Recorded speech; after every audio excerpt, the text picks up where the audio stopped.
this week. One of my favorite people ever in the world. Like, literally, y'all, one of my favorite people. Like, when I say in my circle, like, in my skin. Pause. But, no, seriously, like, this is one of my good friends. I don't have very many friends. We grew up together. We played AAU together. We met, like, 9th grade. Yeah. Ninth grade, and we've been inseparable since. Literally, like, she could be over here in another state, I'm over here, and she would check on me and vice versa. Like, she is that person that will always check on you. She do not want anything from you. She's just gonna be there and be a true friend, loyal. She just had a birthday May 4th, so shout out to you, Tauruses. I always try to shout out birthdays, so y'all see Aries, we care about all the signs, okay? But yes, happy birthday to her. And thank you. she's about to graduate. We already gonna claim it. She graduated with her master's degree from Mercer. So yay! Yes. But yeah, she first started at Liberty. She was on a Division I scholarship, full ride at Liberty to play basketball, and she graduated with the degree in interdisciplinary studies. Yeah. And your concentration was in communications, right? Mm-hmm. Yeah. So she's very intelligent. She got not 1 but 2 degrees. Okay, don't play with her. All right. And then on this show, we just gonna talk about making a transition from being an athlete, student athlete, however you want to say it, professional athlete, whatever you were, to the real world. Because I feel like it's not talked about enough, and I also just want to bring light to the situation for people who truly don't know. Like, it's a tough transition, but it's very real, and hopefully we can help somebody in the process of our conversation. So you ready? Yeah, let's get into it. Say hi, Kierra. This is the Kierra Johnson-Graham. Oh my God, I knew you was gonna do that. Auntie, hey auntie, her mom is all me and my brothers, all my brothers. Her mom is auntie to all of us, and even some of our old teammates, but she a real one, so shout out to auntie. All right, so first we're gonna start with, we just gonna tell the people what it was like being a student athlete for those that don't know. So how would you describe your experience? I think it was hard at first. Like, definitely my freshman year, like, I was 7 hours away from home. New Where is territory. Liberty? It's in Lynchburg, Virginia, so very out the way. New territory, new people, but like the summertime really gave me, like, some workouts gave us time, like, adjust and stuff to, you know, academics and how the workouts was going to be. And I tell you, that first day of workout, I was dead. Like, what did y'all have to do? it was just a lot, like the running that we did. Like, we were on a track, but thank God it was an indoor track. I probably would have passed out. And then, like, we did a lot of stuff in the weight room, but we had the best gym coach. Like, shout out to Solo. If I don't know if you ever see this, but Solo Tat, he's a gym coach at Rice now, but best gym coach out here. I just had to let that be known. Hey, Solo. But yeah, I was in the cold tub to my neck the first day. That's my neck. To my neck. But it was fun though. Academics was definitely an adjustment, because I felt like high school I kind of just breezed through everything, like, because I was good at it. Then college I was like, oh wait, I really have to, like, sit down and study this stuff. But we had great advisors, resources, so I was grateful for that. Yeah, and I hope y'all listen. Like, being a student athlete, I'm pretty sure in that first week you was told, or you realized you have an advisor, you got a tutor, you might got students, random students that'll come help you with a paper. I don't know. Mm-hmm. You on a meal plan, so y'all had several calves, I'm assuming, right? Then you got the meals, whatever the team is gonna give you, and everything. So, like, I don't know, just being a student athlete, what do you feel like was the one thing you was most grateful for? This might sound cliche, but I was most grateful for my teammates. Like, I felt like my group, because coming in our freshman year, we had 7 freshmen. Like, we made up half the team. Mm-hmm. So I felt like we were really, like, close together. I being the best friend out of that freshman group, like, still, like, to this day. But if it wasn't for them, I felt like I would have just, like, fell behind. Like, in our workouts, like, in school, like, we always, like, pushed each other, like, on the court. Mm-hmm. Very competitive. So I feel like without them, that kind of, like, helped me grow. And you won your first year, right? No, our sophomore year. Yeah, she played in March Madness. She does have a college ring. So even though we beat them in the state title in high school, and she wasn't able to get that ring, she got a bigger ring. So I'm proud.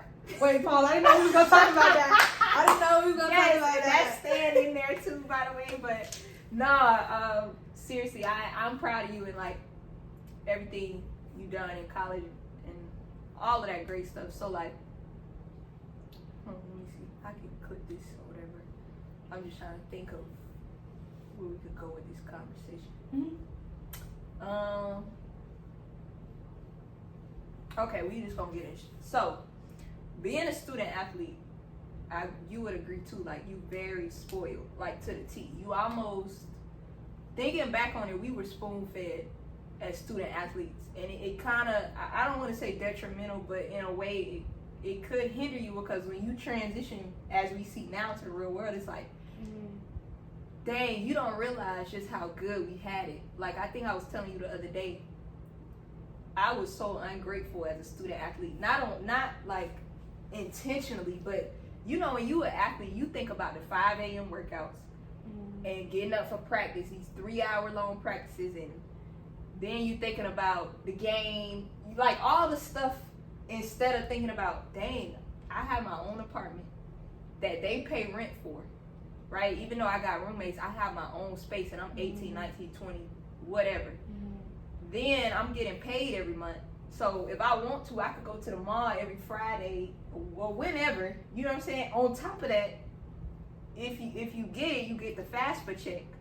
For y'all, that's financial aid. So you get that money on top of whatever the school is giving you from being on scholarship. And I'm just like, if I could go back, I would have lived in a moment a lot more and been a lot more appreciative, because you just don't realize how, like, we was balling, like, for real, low key, like, you know, like, you have all your job, all you gotta do is go hoop and listen to these coaches tell you what to do, and probably die every once, and not literally, but you know, like, be tired every once and again. But once you get used to that, even that gets easier, you know. So like, how do you feel about that? Like, yeah, so I will agree that I was very spoiled at Liberty. Like, even though my first 2 years I did live on campus, and we had a roommate, so like it was basically like it's apartment style, but it's 7 people in the whole apartment. So like you have one room here, and it's 3 people, and then another room is 2 people, another room is 2 people, and of course my roommate was my teammate, but we have our own bathroom. We just share a bathroom. That's it, in the living space. But we got paid well, and then we have our meal plan. And if you know anything about Liberty, like, it's so many places to eat on campus. Like, you have the main caf that has hibachi, pasta, like all that stuff. Then you have pizza places. We had Auntie Anne's, Pizza Hut. And that was something, like, sorry to cut you off, but like with these places, y'all just use your card. Yeah, you just swipe it. You get your card, like, I think it reset like every hour, so you can really just like get food every hour if you wanted to. And that's where the discipline part came in. But yeah, so just I forgot where I was going with that. It's okay. You were just saying, like, this being spoiled, and when she say you get paid, y'all, we not talking like $200-300. We talking about, yeah, we got like $700. Yeah, like you make it close, and with no bills, so right? You really just pocketing it, and that's every month, y'all. So if you think about it, in today's where you might say 700 is not a lot, but at that age with no bills, like you said, that it adds up. Yeah, because you gotta think about it too. We didn't have to pay for meals, right? Like she just said, they had Auntie Anne's, all this stuff I didn't have, y'all. But Liberty is very prestigious. So no, I had that at Mercer. See, I had 2 different experiences. Yeah. So I'll speak on that a little bit. At Georgia State, we were paid more as athletes because Mercer's a private institution. But as far as the food, like, we had a lot of, obviously in Atlanta you got a lot of restaurants, but we didn't have a thing, a card or whatever where you could go swipe and it paid for you. Like, if we wanted Chick-fil-A or something out the way, we had to pay for that. But what kind of mellowed that out was, obviously we had team meals, and right. you know, they would give you stuff in a locker room and all of that stuff. And then, but at Mercer, when you talk about like Auntie Anne's and We had Panda Express, Chick-fil-A, and one other spot. What was it? The farmhouse. Farmhouse. Like, yeah, I forget she went to Mercer too, so she knows. But it's like, you know, I had never experienced that, and I didn't eat it as much. Like, I really do. Like Maury though, she ate Chick-fil-A every day. She had Chick-fil-A. I promise you. But like for me, I didn't eat that every day. But no, back to just like being spoiled. Like, I don't know. It's just crazy to think about. Yeah, I mean, luckily, like I had the experience to be kind of like more independent. My junior and senior year, we got to move off campus. So me and like 3 of my teammates, we got a house not far from campus. And then when we moved off campus, of course, we made our check doubled from the school. So instead of $700, we were getting like that's right, like $1,500 if you move off. Yeah, and the cost of living in Lynchburg is not very expensive at all. So our rent was probably like $275 a piece, and that's it. So we like, but any of like my like the top advice I would give to like anybody, if you don't take anything else from this podcast, learn how to save, learn how to budget. If I could go back, that's one thing that I wish that I would have done a lot better. Because my freshman year, I was like, you know, I never like touched this type of money before. Like, I'm just like, okay, let's go to the mall. I need it's an event this weekend. Let me go get some new shoes. Like, let me just like splurge on myself. And then my junior year came around, and I was like, I need to lock in, like, because it's about to be over with. Yes. So yeah, just learn how to save and budget. Like, that'll really help you in the future. And I agree with that. I totally agree. I had saved up until a certain point, but mine is kind of the opposite. My junior year, that's when I was like, okay, all this money I saved, it's time to go blow it. But if I could go back, like she said, I would have saved it. It just gives you more leverage when it's time to make that transition for real, which we gonna get into in a second. But another piece of advice I think is important, and this is for any type of college athlete or not. If you're a student in college, I would say the rule to that game is making connections and internships. So we're going to talk a little bit about internships. Was you able to do internships being a student athlete? Yeah, I did one as part of my marketing and communications. So I did an internship with the Liberty Sports Marketing. It was exciting. It was for about 2 semesters. So I did things like learn how to make highlight reels, interview different sports. Like, we were out at a golf tournament one day, just like, I never even watched a golf tournament before. Really? Just like interviewing like different people there. It was cool. Yeah. No, for me, as far as an internship, and this is why I harp on it a lot, is I did internships that was required of you to graduate. So at Georgia State, I did an internship with GSU TV, which wasn't long at all. It was like a month or 2. And I don't feel like I got much out of it as far as making connections, you know, because I was with GSU TV people who were interviewing me or my teammates, or, you know, it wasn't really anything outside of the university. Same with Mercer. When I did my internship under Sybil, you know, with the ESPN broadcast, where they broadcast Mercer sports though. So, you know, I wasn't making those connections outside of... It seems like they already knew you. Right, like, and I would have rather made the connections outside of my university, especially going to Georgia State, my degree being in broadcast journalism. We got, what do we have around here? CBS and all these TV companies, TNT, you know, like, I will say one of my favorite experiences was going to the TNT NBA TV sports and shadowing. That's where I met Shaq and Candace and all of them. But shadowing them for that day. But imagine if I had like 2 months, like when we at school in the summer. So as a student athlete, you check into school like June 1st, sometime end of May. During that time, I would have rather done an internship instead of the summer workouts, because when we look back on it, the summer workouts, that's really just training, stuff we could do on our own.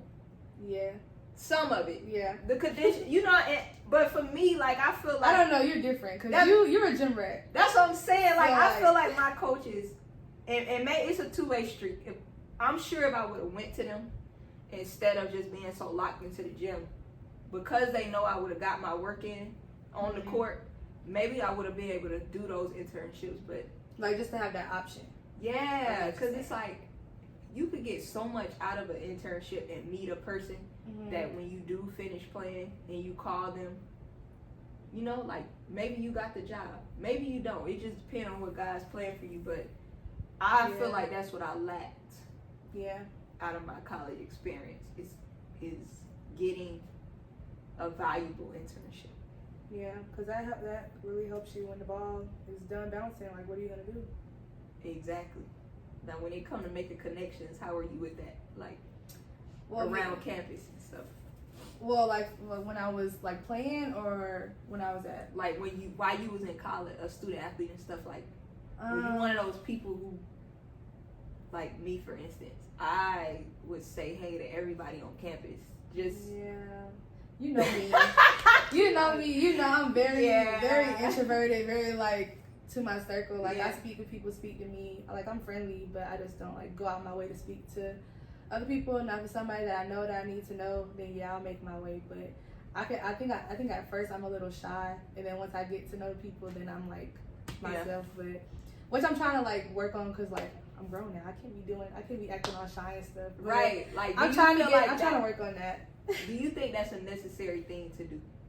What, to make connections, or just when you in a large environment as such, being on a university, on a campus, at a university, on a campus, wherever, in a corporate job, do you feel like it's important to meet as many people as you can? When I say meet, hi, introduce yourself. You don't even have to hold a conversation. Just absolutely. Just because, like, in the real world, it's really about who you know. Like, sometimes you might not even have the qualifications for a job, but just because you know the right people, you in there. Like, you never know.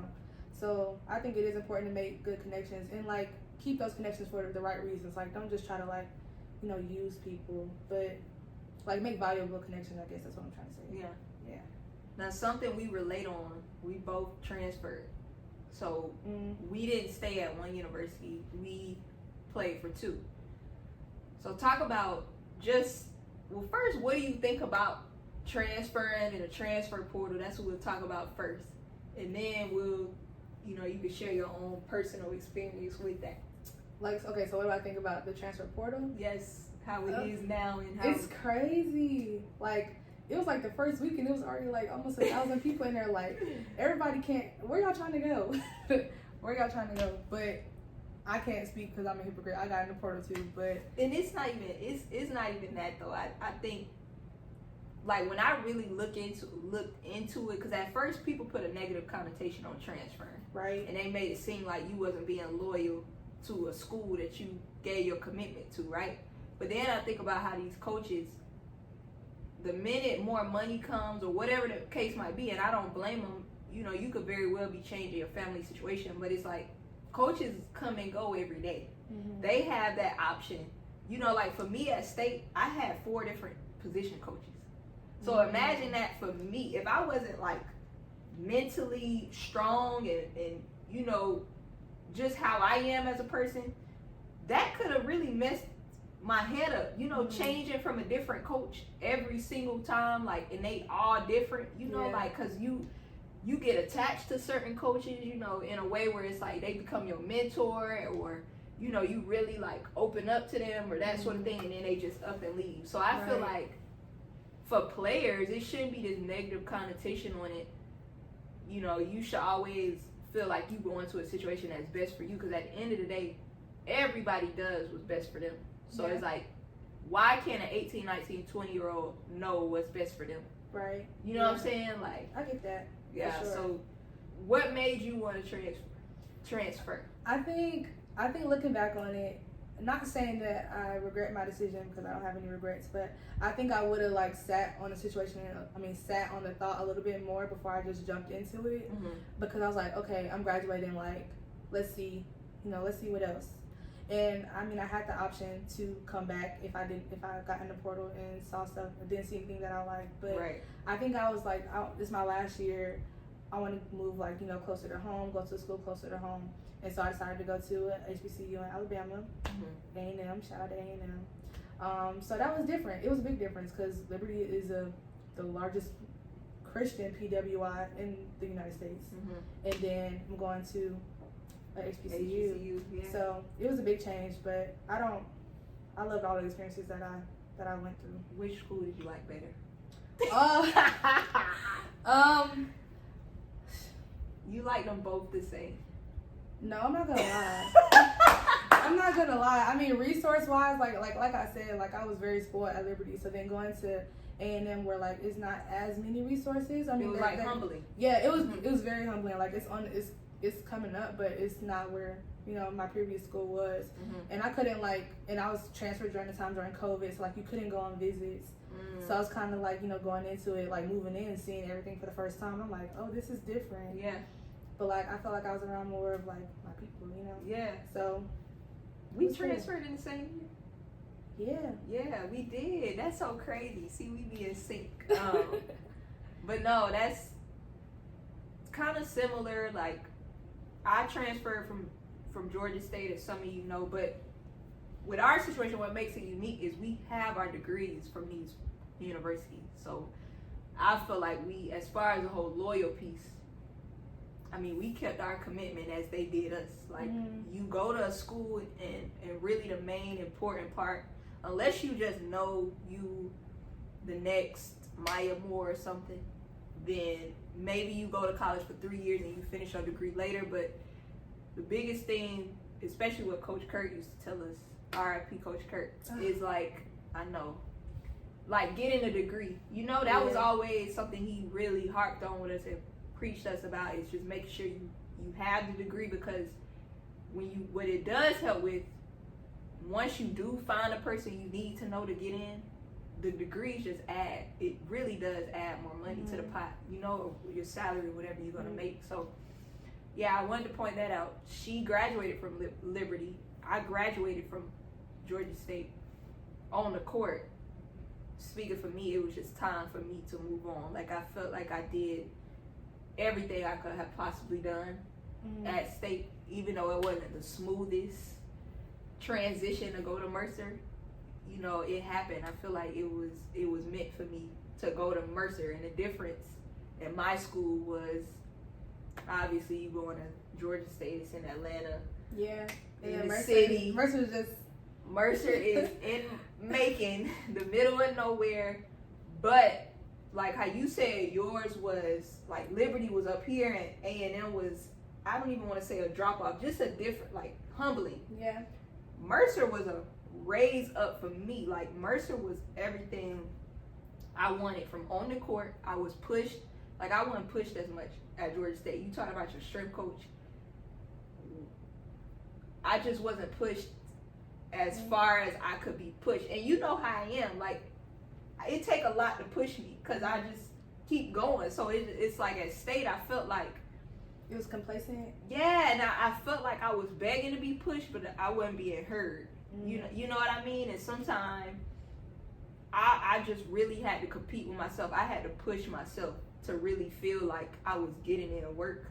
You know what I mean? But then when I got to Mercer, not saying it was like difficult, like super difficult, but I felt like I was on a real college Division I basketball team.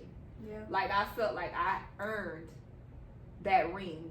Our team earned the ring that we got, like, every day. You know how Susie get out, like Coach Gardner. Don't I know? Like, I'm saying, like, as far as X's and O's in basketball, I feel like she was, like, not just her, Coach Sid, shout out Coach Sid, Coach Ben, just that whole staff that I played under. I feel like on the court they prepare you. Like, my body changed at Georgia State. I did not feel like I had an athlete body. Like, I was not cut up like I wanted to be. But Mercer, I got a Mercer, and I don't know, it was just a big difference. Who's your strength coach, Durkee? My strength coach was Trudeau. Trudeau, because he left. The year we won, he left and went to a bigger Power 5 university. But he was A1. Like, I don't know. I just used to love it. And yeah, as far as like the food, we talked about the food. Like, it was just different. It felt like I was in college. you know, not that I didn't feel in college at State, I just felt at Mercer I was being pushed and also, I don't know, more equipped to perform and do the things I needed to do, you know, like it was a standard. That's what I'm trying. It was a standard, and you had to meet that standard or exceed that standard. And if you didn't, it was like almost like you can go or you just won't fit, you know. So I like that and the expectation that was there. But yeah, back to you. No. back to you. So to describe your overall college experience, what would you say? I think it was great. I mean, my parents didn't have to pay for college, so I know they were very happy for that. I enjoyed it. I enjoyed my time at Liberty. I enjoyed my time at A&M. I feel like I got like some valuable insight from both schools. And I made good friends, like lifelong friends that I still talk to, like to this day. So I'm very grateful for that.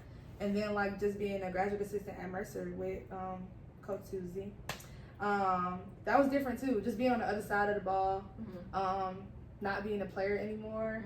The first year it was really weird. Like, okay, like I'm all these things that I used to get done for me, now I'm doing it for you. Else, yeah. But it's like I really love the team. Like both years, I love the team. I love the girls. Like they made the job a lot better. Really? Yeah. You talked about a lot of great things already, but I really want to talk about the transition from college. And you were a GA, but still like within the university, you know, kind of GA to me, they kind of still in the college life, but just on a grind level, like you grinding, you know, but you still in college because you in school, you get your master's and that sort of thing. So let's talk about this real world, like the real world, which you know you about to get into now, which you've already gotten the taste of it, but what would you say on that? I would say that I'm getting my feet wet. Like this is really like I just turned. But and like I'm just now getting into the real world. So I've been in school all this time, like hooping. Like this is it's new territory for me. But like I just moved back home like a month ago, and I mean it's hard. It's hard to find a job. Find a job with something that you like to do. Just like not a job like just making check, like getting a check, like something that goes towards your career. Is difficult, especially when you know what you want and what you're looking for. So I think it's just like learning how to be disciplined and be patient. Until that opportunity presents itself, but like keep working for it, and like no matter what, there's gonna be a lot of obstacles, a lot of no's. Like you gotta be prepared to hear a lot of no's until you get that one yes. And that's all you need. And I feel like that's like something similar with all college athletes when they talk about the job that you like, even if you just like it, because 9 times out of 10 if you play college sports, you like the sport a little bit. Otherwise you wouldn't be playing, because as much as you have to do it every day, something about it is keeping you there, you know what I mean? So it's like I think it's, well, especially for me, it's just finding a job, which is not realistic, by the way, sometimes, that you really love to do. Like, you know, just coming into it is likely that you won't. And I think it's because of the lack of experience. You know what I mean? Because you don't have that internship that you really did. Like a lot of students who start these jobs right out of college, I guarantee they worked that internship while they were in college.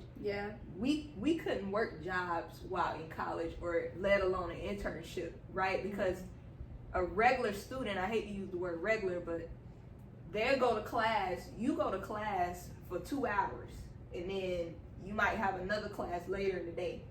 Well, what are we doing in between that? Practice, weights, meeting with an advisor. Like, you're not working a job or internship. Trying to squeeze a nap in. You trying to sleep. So it's like, I don't want to say a disadvantage, because I don't want to make it seem like, you know, it's an excuse. But I do think it makes a difference.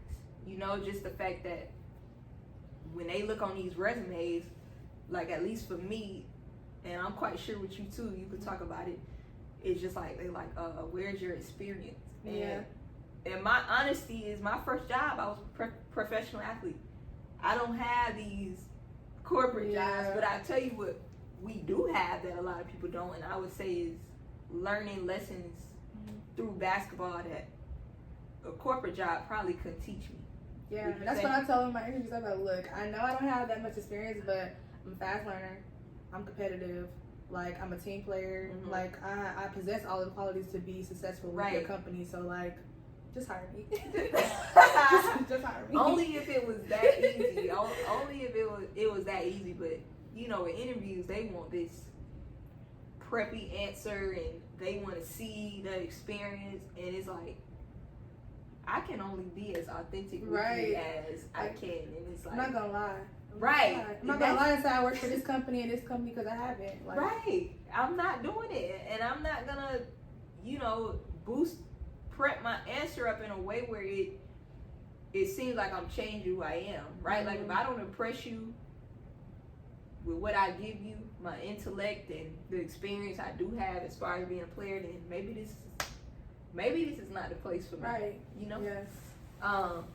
But yeah, going back to just that transition and everything, you talked about how it's difficult finding a job. But you got 2 degrees. Why do you think that is? I mean, a lot of people got 2 degrees. A lot of people do. Like, it was a lot of people that are in my class that are like maybe like 10 plus years older than me. But they already work for their Fortune 500 companies. Like, their company just paid for their MBA so they can get a promotion. Wow. So like they're just like they're already in it, like they're deep in it, like they have families and they've been doing this. I'm just now getting into it, right? And I think that I don't know, maybe I have to work like something that's not specifically in my field before I get to where I want to be. But yeah, I'm gonna keep trying. Yeah, and you gonna get into it, and that's just where I say like being an athlete. That's where that niche is like. Maybe you would have met that person in your field had you, like, take away all the time you was on the court, even in the summer, and say you went, what is it, you want to do marketing? Or what did you want to do marketing? Or what something like along the lines of like marketing, business consulting, and stuff like that. Right, so say you met that person and you was able to work with them, would you think that now you would have that similar situation? Like, they would have probably paid for your master's and you would be in that situation. Yeah. I mean, like, I don't know, just think about it. Like, before, like, maybe when, like, our parents were in college, it's like, you just need to get your bachelor's and, like, you can get a good job. Now, it's like, you need to get your master's. Some jobs, like, master's preferred. Some say master's required. Like, for what? But you're going to train me anyway. Right. But it's like master's preferred. Okay, cool. Now some jobs, like, no, you got to have a PhD. Like, you just never know. It's like, okay, I have all these degrees. So, like, where, like, you know, a lot of people are looking for jobs. A lot of people are, like, looking for jobs in their field and are unhappy with jobs that they're doing because their degree isn't getting them a job that they want. Yeah. So I think that's also another problem that we can touch on later. But you can talk about it now. Go ahead. I don't want to get into the politics. Okay. She don't want to talk about it. Just know. Yeah. But and then on that same note, wipe out the degrees. I might have a master's. You might have no degree. But if that's your uncle's boss or your uncle's employee, you're in, I'm out. Right? On paper, I might look like a better candidate, but you're in. You know, that's why I feel like regardless of the degrees, making those connections is the biggest piece and the biggest thing you can do. But the flip side of making connections, now I'm about to get real. You got a lot of people out there who say anything you need. You probably heard this a lot. I did as a college athlete. If you need anything, reach out later on in life. I got you. Later on in life has kicked in. We have arrived to later on in life, right? Where we need to reach out to maybe X, Y, Z. And I can count on my finger how many people actually, you know, like kept their word or actually not even saying, I'm not even asking you to give me a job, right? Like, we athletes, we gonna work for it and try to earn it. I'm not asking for you to put me at the top of the chain. just to get a foot in the door. You know what I'm saying? Like, that'd be the biggest thing for me. But you got a lot of people in positions of power that are really reluctant on pulling people up for some reason, or they might say, hey, I'll reach out to this person, but they never do. And I know people got stuff going on with their lives, but I know if God ever blesses me with a high position, my goal is to bring as many people along as possible. You know, because, like, what's the point of me being up here and I'm leaving all my people? You know? Like, what you feel about that? I just feel like that's a lesson that my family has taught me, like, from a young age. It's like, you can't depend on anybody, like, no matter, like, what they say. You really can't depend on them. And it's like, when people, I mean, of course, like you said, we've been hearing that for a long time, but I just take it with a grain of salt. Like, okay, you say that, but, I mean, you got to show me. Basically, like, you got to show me.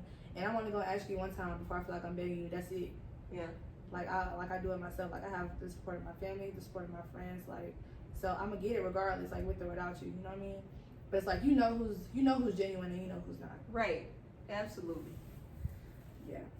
Now that you moving on to the next phase of your life, what is it that Kierra wants to do? Like, what are your goals coming up? Where do you see yourself?